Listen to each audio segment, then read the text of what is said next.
tingnan natin, no? Tingnan natin ang mga ginastos ng taong bayan. Ay! So, merong isang senador sa isang taon, 89 million ang ginastos ng taong bayan sa kanya. Ay, merong 104! Isang taon lang to guys, yan ang ginastos ng taong bayan sa kanyang operations. As a senator, no? Lahat na yan ang ginastos ng taong bayan sa kanya. Ang mahal naman palang maging senador. Tapos wala naman kayong ginagawa, kundi mang-usig ng mga tao. Ay, 104! Ay, isa, Ontiveros. O, magkano ginastos sa'yo ng taong bayan noong 2020? Ay, in fairness, Risa, ha? My God, asensado ka na, Magandang araw sa atin lahat, mga kababayan, dahil sa binabanatan nga ni House of Representative Martin Romualdez at ng kanyang mga alipores, itong si Vice President Sara Duterte, ang isa sa taga-suporta na si Sasot ay ibinulgar din kung sino nga ba sa mga mahilig mambabatikos na congressman at senador ang napakalaking gastos. At isa sa kanya nakita ay itong si Risa Hontiveros, mga kababayan po natin, at itong dating senador na nakakulong pa hanggang ngayon na si Leila de Lima na nakakulong lang umano. Abay, milyon-milyon pala ang ginagastos, mga kababayan po natin. At sinilip niya rin yung mga party list, kagaya ng Kabataan Party List, kung magkano nga ba ang kanilang nagagastos. At inisa-isa niya rin na hinahanapan ng individual na COA report itong mga senador at congressman.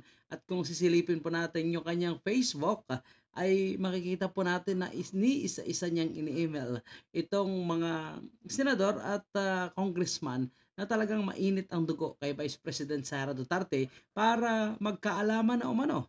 Total, ang gusto nila is transparency. Na dapat ilabas na rin nila kung saan nila ginastos ang pera ng taong bayan. Ang mga congressman, mga senador, pag meron silang gustong barilin na ahensya or politiko, ginagamit ang COA report. Tama ba? Hello, Night Pebbles. Tama? Sumasang-ayon ba kayo? Na madalas ginagamit ang COA report, 'di ba? Halimbawa ito kay Inday, no? COA report. Nung panahon ni PRD, COA report uli. Nung kay panahon ni Binay, COA report uli, 'di ba? Kung mga pulis, 'di ba? PNP for example, COA report uli. Kung military, AFP, COA report uli. And then sino pa ba? 'Di ba?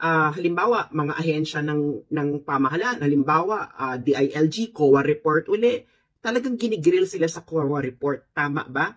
'Di ba? Pero guys, hindi nyo ba napapansin?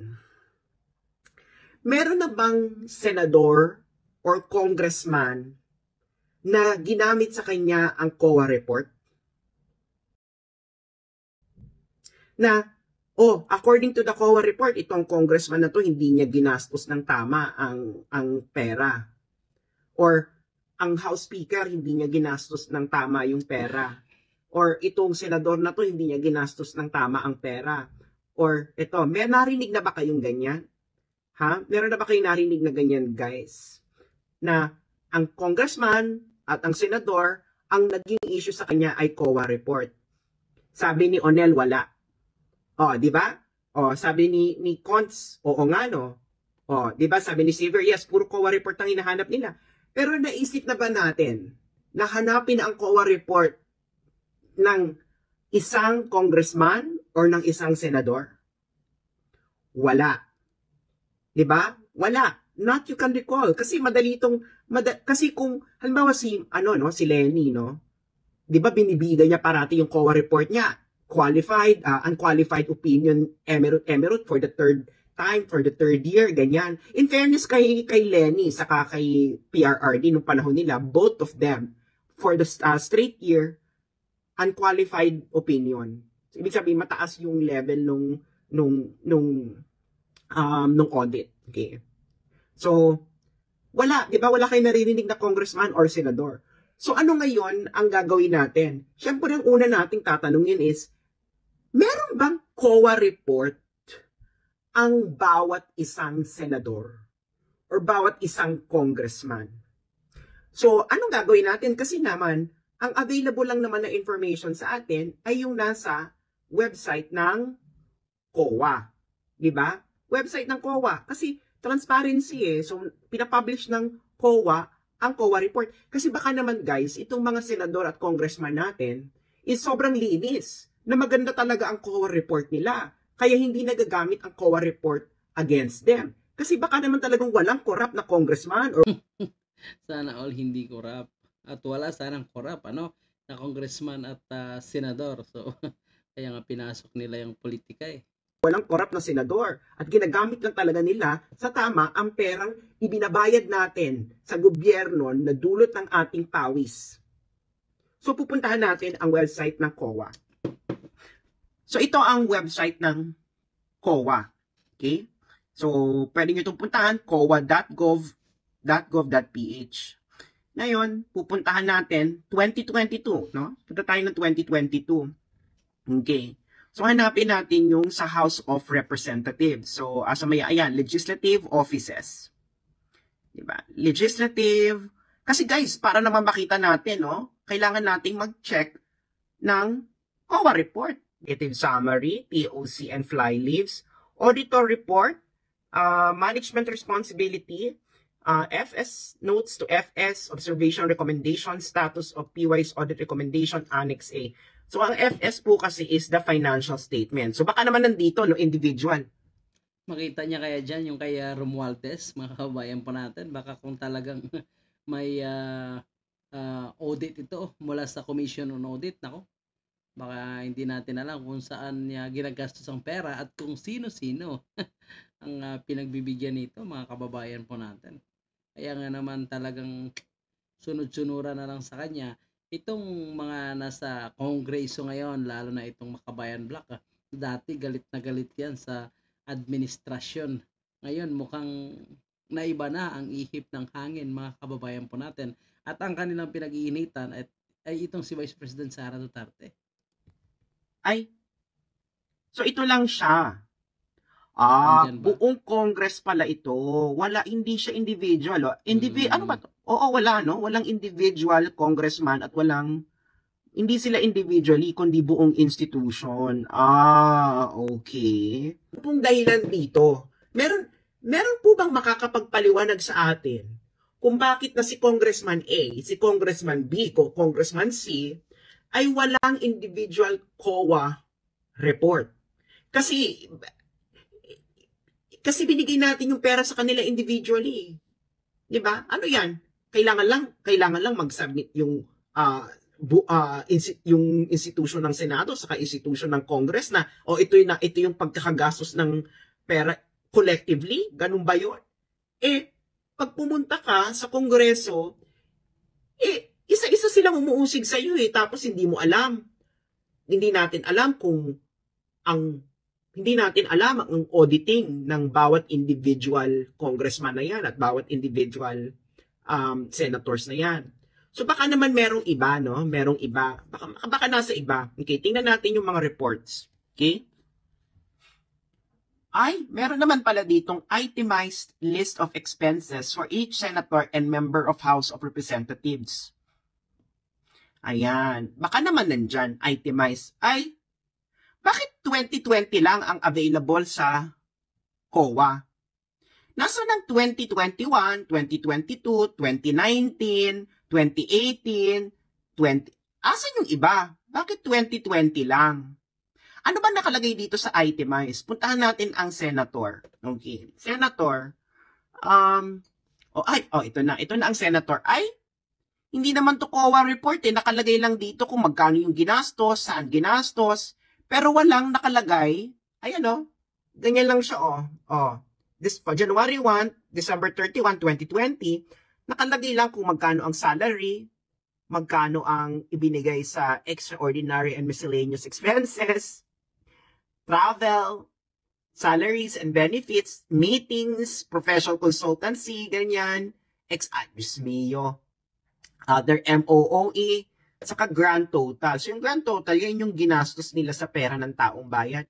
So kaya na po mga kababayan po natin, nahalungkat na nga ni SAS Pero ang problema mga kababayan po natin, mukhang hindi ito updated. Kasi ayon sa kanyang natuklasan, mga kababayan po natin, ang confidential fund ay talagang updated na tinatanong nila, hinahalongkat nila kay Vice President Sara Duterte kung saan ginamit. Pero ang individual report pala, ayon kay sa kanyang natuklasan dito sa audit report ng COA, ay ang nakalagay pala is 2020 lang. So, ibig sabihin, paano natin malalaman kung saan nga ba talaga ginagastos nitong mga mambabatas po natin ang budget na napupunta sa kanila, which is wala palang report na para sana sa sinasabing information ng bawat Pilipino. So, mukhang may tinatago sila mga kababayan po natin. Bakit hindi nila pinapublish dyan sa website ng COA or sana sa kanilang individual na website o kahit sa website ng House of Representatives o website ng Senado para alam ng taong bayan kung saan napupunta ang budget na nabibigay sa kanila or yung nakukuha nila. Bayan for 100 million per year. Diba? Ay, may napansin ako dito. Kasi titingnan natin kung sino yung pinakamalaking ginastos ng taong bayan sa kanyang operation. Doon muna tayo sa pinakamaliit. Ano bang pinakamaliit dito? Sino tong 65 million lang noong 2020? Ay, in fairness ha, Senator Bongo. Senator Bongo, for 2020, ang ginastos lang sa ng taong bayan ay 65 million. Ikaw ang pinakamaliit. Congratulations, Senator Bongo. Eh, yung nakakulong, si Laila de Lima, magkano ginastos ng taong bayan sa kanya? Nakakulong na nga lang siya. So, magkano ang taxpayers' money na inilagak sa kanya? De Lima. Okay. Ay, in fairness kay Laila de Lima, 97 million. Wow. Nakakulong pa yan, ha? Mayroong nagastos na 97 million. Imagine, nakakulong ka lang, ang ginastos na ng taong bayan sa'yo ay 97 million. Kakaiba din, ano? In fairness, magpakulong na rin kaya ako. Gagastos kaya sa akin ng taong bayan ng 97 million? Kunwari nagsasuffer kang burikat ka, pero ang ginastos sa'yo ng taong bayan, habang ikaw ay nakakulong, ay 97 million. Sino pa bang mga nagmamagaling sa Kongreso? Ay, si Risa. No. Risa Ontiveros. O, magkano ginastos sa'yo ng taong bayan noong 2020? Ay, in fairness, Risa, ha? My God, asensado ka na. Can you imagine? Nakikita lang kita sa Menjola, no? Naglalakad, nagrally-rally. Pero in 2020, sa isang taon, naka 94 million ang gastos sa'yo ng tao. So, ayan, Reza, paliwanag nga kung talagang malinis ka dahil pinupuna mo itong si Vice President Sara Duterte. Ibigay mo ang iyong COA report, ang iyong expenses, saan mo ba nagagastos ang iyong pondo. So, saan mo ginagastos? Pakisend na lang daw kay SAS para malaman din ng taong bayan. Kasi ang hilig nyo maghalongkat. Sino ba ito? Si Hontiveros, si Franz Castro, si Raul Manuel, at itong si Arlene Brosas. So, lahat po yan ngayon na miyembro ng Makabayan na aktibo dyan sa Senado, baka pwede nyo rin isa publiko kung saan nyo ginagastos ang pera ng taong bayan, para magkaalaman, para wala nang pagtututa. Total, talagang hinahalongkat nyo, pati confidential nga, kaya tinawag na confidential fund, kaya gusto nyong halongkatin at isa publiko kung saan ginagamit. Gusto nyo ikompromiso ang pangalan ng bawat tao na pinagkukunan ng impormasyon. So, kayo kaya, para magkaalaman tayo. Kung bayan, tarantadang to. Mas mataas ka pa kay Bongo. Si Bongo 65 million, ikaw 94 million. Pero wala talagang panama talaga kay Laila de Lima. Nakamataas sa inyo. Ay puta, Ralph Recto. Sino daw sa'yo ng taong bayan? Pero walang sinabi ang COA. Walang report ang COA. Walang report ang COA sa individual senators na ito kung ang pagkakagasta ba ng pera ay justified. Is 21 million pala ginastos sa inyo ng taong bayan, Kabataan Party List. Noong 2020, 21 million. In fairness Sara Elago. Ano ka lang dati sumisigaw-sigaw ka lang sa kalye, nagbunga, naging 21. Can you imagine, gumastos ang taong bayan sa'yo ng 21 million para mag-recruit ng NPA? So, kaya na nga mga kababayan po natin nagka-bookingan na. Kaya talagang mahirap pag masyado kang maingay, talagang mabubulgar din ng iyong mga tinatago. So ngayon ang gusto ngayon ni SAS ay mailabas din ng CUA o audit report ang bawat congressman at bawat senador. So ngayon gusto niya malaman kung talagang saan nila ginaggastos ba o mano ng tama itong pera ng taong bayan. At ngayon iniisa-isa niya, ini-email niya, ang sabi niya dito kay Raul Manuel, ang sabi niya na kung talagang good governance umano ang kanilang gusto, edi dapat umano ay ilabas nila ang kanilang report kung saan nila ginastos ang pera ng taong bayan. So kasama pa nga itong si Subere, si Kimbo, itong mga maiingay mga kababayan po natin na pilit nga pinapabagsak o parang sinasabing sinisingle out nila itong si Vice President Sara Duterte. So ang gusto nila kasi is transparency. So sige, ilabas nyo ang inyong CUA report, para magkaalaman na tayo lahat. Lalo na itong si Senator Risa Hontiveros, mga kababayan po natin, na kapag magsalita, ay mukhang napakalinis nga. So alam naman po natin na nasangkot nga ito sa iskandalo ng PhilHealth. So yun nga lang, dahil malakas din yung kapit, ligtas din. Alam mo na, mga kababayan po natin, ni Aquino yung kapit nung panahon na yon. So talagang nalinis niya rin ang kanyang mga dumi bago pa nagkaroon ng investigation. Kaya yun, ligtas siya sa iskandalo ng PhilHealth. So yan muna yung ating update mga kababayan po natin. Marami pang ibubunyag itong si SAS. Kaya abang-abang lang po tayo mga kababayan po natin.